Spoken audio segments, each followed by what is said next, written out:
If Facebook Messenger not working for you, this tutorial is gonna help you a lot. First thing guys you wanna do to fix any problem you have with Messenger is very simple. Open the Play Store or the App Store if you have iPhone. Go to the search bar and search for Messenger and update it right here. After you update your Messenger, go to the settings on your phone, open the Apps Manager. Like this, when you open the Apps Manager on this page, you will find all the apps that you have on your phone.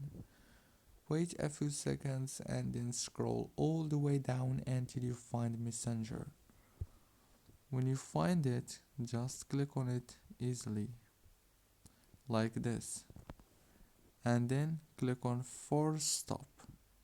And that's it, very easy and simple as you can see. Don't forget to like and subscribe. Thank you.